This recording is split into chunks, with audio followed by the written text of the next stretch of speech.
ભક્ત ગોરા કુંભાર. હાલો હવે અહીંથી નીકળીએ હાલો. હા શકરીબેન, હવે બહુ થયું. અહીંયા રોકાવું જાજે સારું નથી.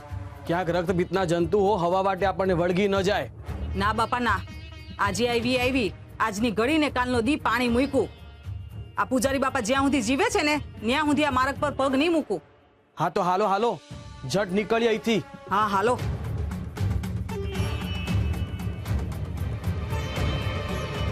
હરે કૃષ્ણ, હરે કૃષ્ણ. ગોરા ઊભો રે, ક્યાં જાય છે? ગોરા આ શું કરી રહ્યો છે? પૂજારી બાપા પાસે જાઉં છું. શું બોલે છે ગોરા? ન જવાય એમની પાસે. કેમ? બેટા તને ખબર નહીં એમને રક્તપિત્ત છે, ખબર છે. તો પછી શું કરવા જાય છે? લ્યો, તો એમાં શું થયું? એમને રક્તપિત્ત છે એટલે જ તો એમની પાસે જાઉં છું સેવા ચાકરી કરવા. હાલો તમે જાઓ, હું પૂજારી બાપા પાસે જાઉં છું. જય શ્રી કૃષ્ણ. ગોરા બેટા ઊભો રે.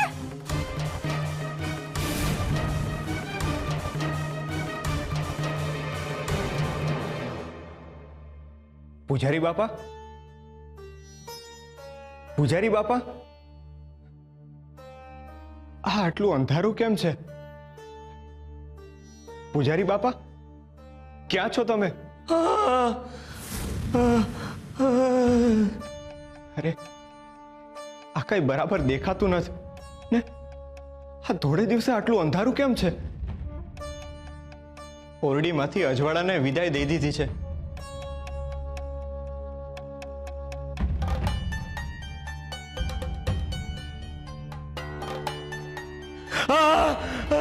અંધારું કરો, બહુ પીડા થાય છે મને.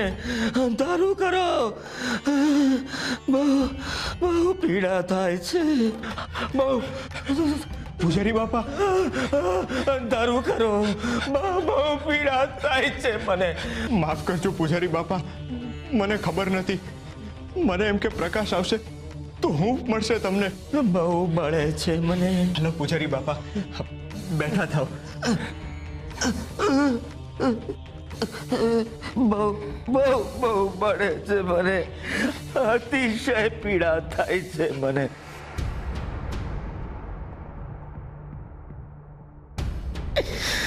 આ વેદના હવે સહન નથી થતી. શાંત થાવ પૂજારી બાપા, શાંત થાવ. નહીં બળે.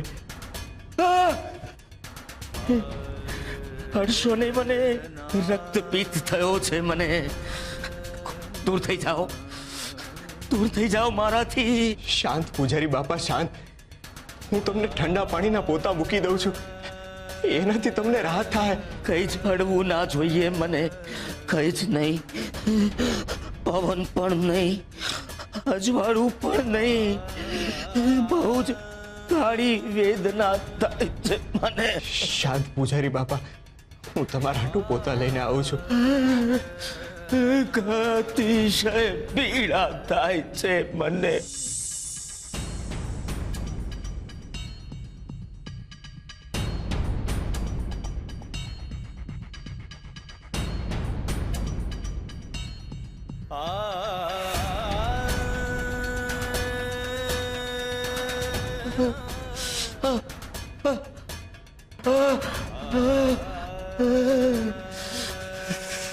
હે હરી,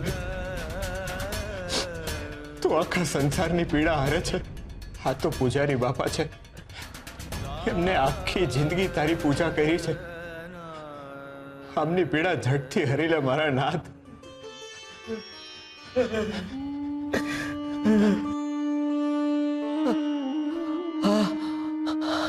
બોલો હરે કૃષ્ણ.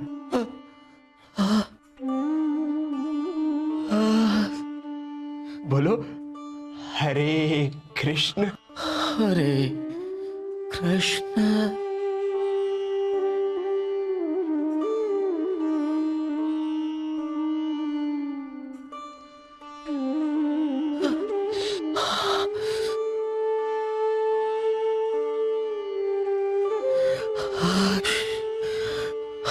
ભગવાન ભગવાન તારું ભલું કરે. ભગવાન હંધાઈનું ભલું કરશે. હરે કૃષ્ણ.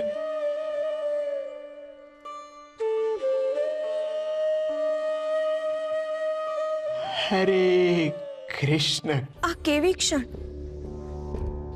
આ કેવો સંબંધના જે પૂજારીએ ગોરાને આખું જીવન ઝેરના ઘૂંટડા પાયા છે, એ જ પૂજારીને ગોરા અમૃતનો અનુભવ થઈ રહ્યો છે. નાનપણથી અત્યાર સુધી પૂજારીએ ગોરાને માત્ર ને માત્ર બળતરા આપી છે, અને એની બળતરા ગોરા જમાવી રહ્યો છે. જેમણે એને અંગાર અડાડ્યો એમને ગોરા શીતળ જળનો સ્પર્શ કરાવી રહ્યો છે. હું આ સંબંધના અર્થને સમજી નથી શકતી નાથ. આને સંબંધ નહીં, ઋણાનુબંધ કહેવાય રૂકમણી. અને સાચા અર્થમાં ગોરા જે કરી રહ્યો છે એને પૂજારીને આપેલી ગુરુદક્ષિણા કહેવાય. ગુરુ દક્ષિણા? પરંતુ નાથ, ગુરુ દક્ષિણા તો ગુરુને અપાય ને. અને પૂજારીએ તો ગોરાને આખું જીવન હડધૂત કર્યો છે, એને ઉતારી પાડ્યો છે, એને દુઃખી કર્યો છે. તો પછી ગોરાને હંમેશા તકલીફ આપનારને શું કામ ગુરુ દક્ષિણા આપે? રૂકમણી, તમે તો જાણો જ છો કે યશોદા માં મને કેટલો વહાલ કરતા હતા. એમના જીવનનો એકમાત્ર ધ્યેય એ જ હતો કે મને પ્રેમ આપવો, મને અપાર સ્નેહ કરતા. પરંતુ જ્યારે જ્યારે હું માખણ ચોરતો ત્યારે એ જ હાથેથી મને ફટકારતા, મને સજા આપતા. રૂકમણી, પરમાએ ગોરાને પોતાના સંસ્કાર અને વહાલથી મારા તરફ દોર્યો છે, પરંતુ અનાયાસે અને અજાણતા પૂજારીએ પોતાના ફટકાર અને સજાના માધ્યમથી એને શ્રદ્ધા અને ઈશ્વર તરફ દોર્યો છે. પૂજારીએ ગોરા સાથે દુર્વ્યવહાર કરીને એનું કર્મ બાંધ્યું, પરંતુ ગોરાએ એના દરેક અપમાનને શ્રદ્ધા અને ભક્તિમાં ફેરવ્યું છે. ગોરાએ એની દરેક પીડાને સત્કર્મમાં બદલી છે. રૂકમણી, પૂજારીએ જો ગોરા માટે મંદિરના દરવાજા બંધ ન કર્યા હોત તો એના મારા તરફના દરવાજા ક્યારેય ન ખુલ્યા હોત. ગોરાએ મને બીજે શોધ્યો એનું કારણ એ છે કે પૂજારીએ એને મારાથી દૂર રાખવાના પ્રયત્નો કર્યા. હકીકતમાં તો પૂજારીના લીધે જ મને મારો ભાઈબંધ મળ્યો છે.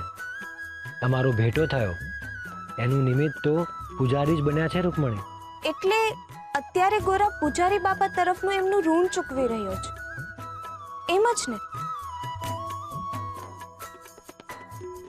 ગોરા તો તમારો પરમ ભક્ત છે નાથ. ઋણ ચૂકવવાનું આવે તો એ પાછો નહીં પડે. રૂકમણી, ધર્મ અને સત્યની કોઈ પણ બાબતમાં મારો ભાઈબંધ ક્યારેય પાછો ના પડે. એનો અર્થ એ થયો કે ગોરા પૂજારી બાપાનું પૂરેપૂરું ઋણ ચૂકવશે, હે ને? લે ગંગા, આ રોટલો અને ઘી ખાઈ લે.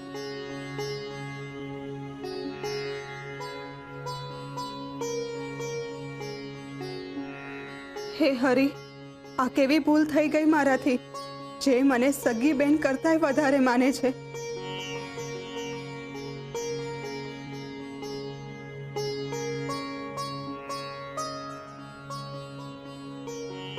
એના જ સંસારને તોડવા જઈ રહી હતી હું. મને માફ કરજો મારા પ્રભુ.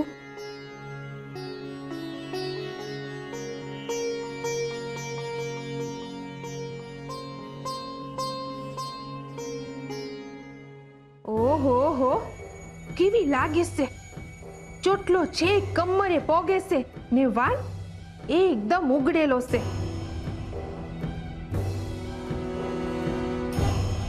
પાછી ભોળી હોવાનો તો એવો ડોળ કરે છે કે ન કરતા વધારે સમજુ અને હારું કોઈ હોય જ નહીં.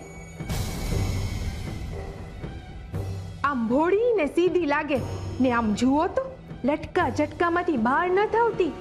દુનિયા કાંઈ પણ કે, પણ યુવરાજનો બચારાનો કોઈ વાક નથી. આંખોથી આમંત્રણ આણે જ આપ્યું હશે. બરી આ સુંદરતા ને બૈરું આ રૂપ, આવી સુંદરતા તો કોકના ભાવ બગાડે.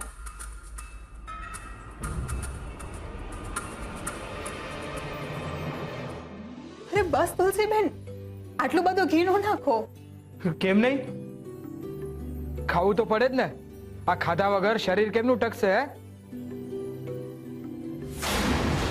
બરાબર ખાજે, પેટ ભરેલું હશે ને તો શરીરમાં તાકાત આવશે. હા જો, ભૂખના કારણે તારું મોઢું કેટલું નાનકડું થઈ ગયું છે.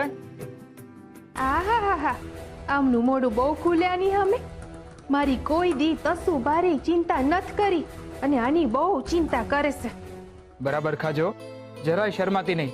આ ઘરને પોતાનું જ ઘર સમજજે. હા હો, હંધુય પોતાનું જ સમજજે હો મેં.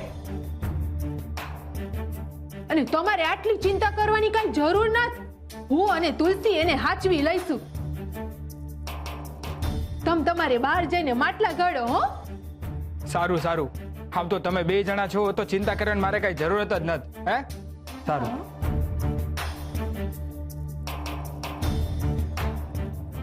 આવ્યા મોટા વિવેક કરવા વાળા.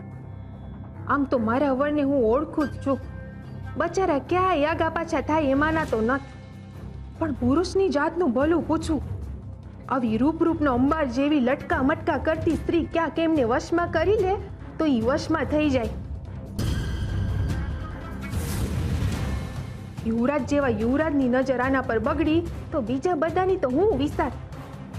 અને આમે આણે ગોરા ઉપર તો નજર બગાડી જ છે. તુલસીએ એને આશરો દીધો ને બેન બેન કરતા એની જીભ નથી થાકતી. એના વર ઉપર જ નજર બગાડી હોય તો મારો વર તો બચારો હાવ ડાયો છે. એમને આણે વશમાં કરી લીધો તો એક તો માંડ માંડ મેં એમને વશમાં કર્યા છે. મારે આને મારા વરથી દૂર રાખવી પડશે, નહીં તો ભરખી જશે મારો સંસાર. શું?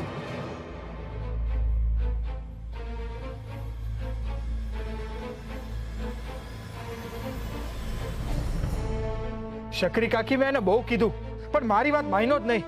અને તમે તો જાણો છો કે એક વખત ધૂને ચડે પછી શ્રી હરિ સિવાય કોઈની વાત માનતો જ નથી. હું થયું? તમે આટલા ચિંતામાં કેમ છો? અરે આપણા પૂજારી બાપાને રક્તપીત થયો છે ને. અરે ઈ તો આખા ગામને ખબર છે, પણ બીજું હું થયું કે તમે આટલા ચોકી ગયા છો? હું ઈ જ કહું છું, મને બોલવા દે તો ને. અરે જટ બોલો હવે. અરે આપણો ગોરા છે ને એ પૂજારી બાપાની સેવા કરવા ગયો છે. શું? હા, અને એમના ઘરમાં પોગી ગયો છે. હાય હાય, હું કર્યું એમણે? મેં એમને ના પાડી હતી કે પૂજારી બાપાની શેરીમાં પગ મૂક્યો છે તો ઘરમાં નહીં પહેવા દઉં. અને ઈ છે કે પૂજારી બાપા પાસે જઈને બેહી ગયા છે. અરે આટલા હારા બનવાની હું જરૂર હતી?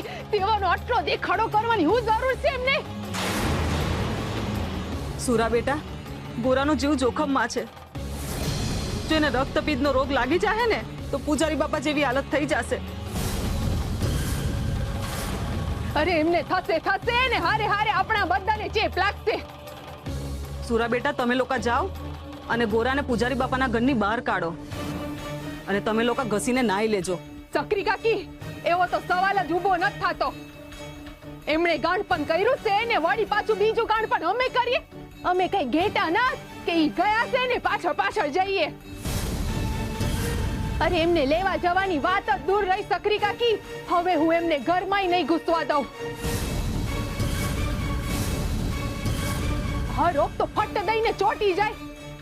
ના ના, એની મૂર્ખામીની સજા અમારે નથી ભોગવી હો. મીઠી, આ તો હું બોલે છે. અટાણે ગોરાનો જીવ જોખમમાં છે. આપણે એને પૂજારી બાપાના ઘરમાંથી બહાર કાઢવો પડશે, નહીતર એને રોગ લાગી જાય. નહીં નહીં, હું આવું નહીં થવા દઉં. હાલો સુરાબા, આપણે ઝટ જઈએ. હા હા, હાલો. હું તો ધર્મ સંકટમાં અટવાણી. શું કરું? જાઉં કે ન જાઉં?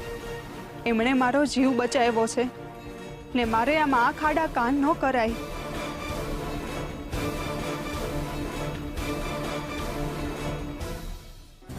હું મારી નાવ ઉપર હા કરીને નીકળી ગયા. અરે ઈ તો પહેલા મારી નાવ પર બેહી જાતા હતા અને અટાણે ઓલી તુલસીના કેવા પર હાલી નીકળ્યા. એકવાર હું એમને હાથ જોડીને ઘરમાં લઈ આવી અને બધાની બીક જતી રહી છે. અરે સમજતા નથી કે કેટલો ભયંકર રોગ છે આ. અડતા વેત લાગી જાય એવો રોગ છે અને આ રોગનો કોઈ ઉપચાર નથી. પૂજારી બાપાની પાસે વૈદ્યરાજ રહેવા તૈયાર નથી અને હંધાઈ ગયા છે નિમની પાસે. ઈ હંધાઈ મૂર્ખા છે.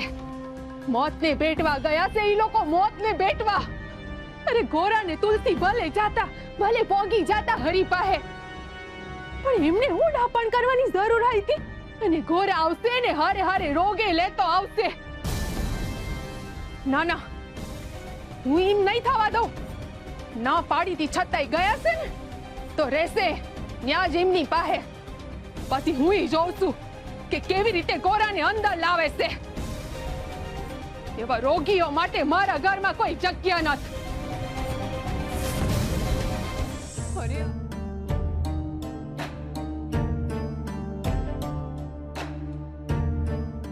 મટી જશે તમારી બળતરા ને ટાઢક વળશે તમને પૂજારી બાપા. હે હરી, બાપાની બળતરાને સમાવી દેજો નાથ.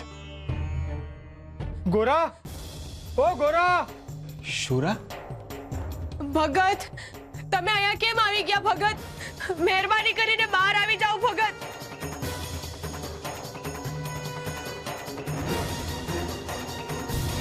ગોરા બેટા, ગોરા બેટા બહાર આવ. ભા, બારે આવ ભા. અરે ભાઈ, હું કરે છે? ધીમે બોલ. આ પૂજારી બાપાને હમણાં જ માંડ માંડ હોવાડા છે. ઈ જાગી જાય પાછા. હાય હાય, એટલે તમે એમને અડી લીધા એમ? અમારો ભોગ લઈ ગયો, તમે ત્યાં હુકમ ગયા તો? હા, તમે હું કર્યું ભગત? તમને ખબર છે કે રક્તપિત્ત કેટલો ચેપી રોગ છે? ગયા તો ગયા, પણ એમને અડ્યા હું કામ? અરે પણ તમે હંધાઈ મને કેમ ખીજાવ છો? હટાણે પૂજારી બાપાને આપણી જરૂર છે. ઈ બીમાર છે ને એકલા છે. આવા સમયે વ્યક્તિની હૂંફની જરૂર હોય. પૂજારી બાપાને આપણી જરૂર છે. હા તો અમારે બધાને જીવનની જરૂર છે. હો, આમ જોયા જાણ્યા વિના દોડી ન જવાય. અરે આ તો ચેપી રોગ છે, ચેપી રોગ. દર વખતે આમ સેવાનો દંડો ઉપાડીને હાલી ન નીકળાય. હવે પહેલા તમને રોગ લાગશે, પછી આખાઈ ગામને લાગશે.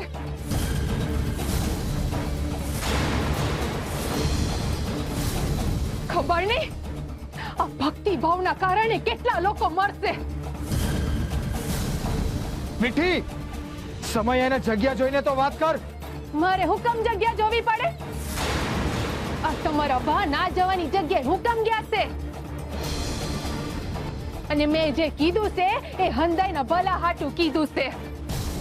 ને હવે તમે બધાય ચેપ લઈને ઘરે આવશો, અને પછી એક પછી એક આખા માધવપુરના લોકોને ચેપ લાગી જાય. તમારા ભાના કારણે માધવપુરના લોકો માધવ પાસે પોગી જાય. માધવ પાસે ના પાડવા છતાં ઘૂસી ગયા આ રક્ત પિત્યાના ઓરડામાં. હરે કૃષ્ણ કરતા કરતા અમારા હંધાઈનો વિચાર ન આવ્યો.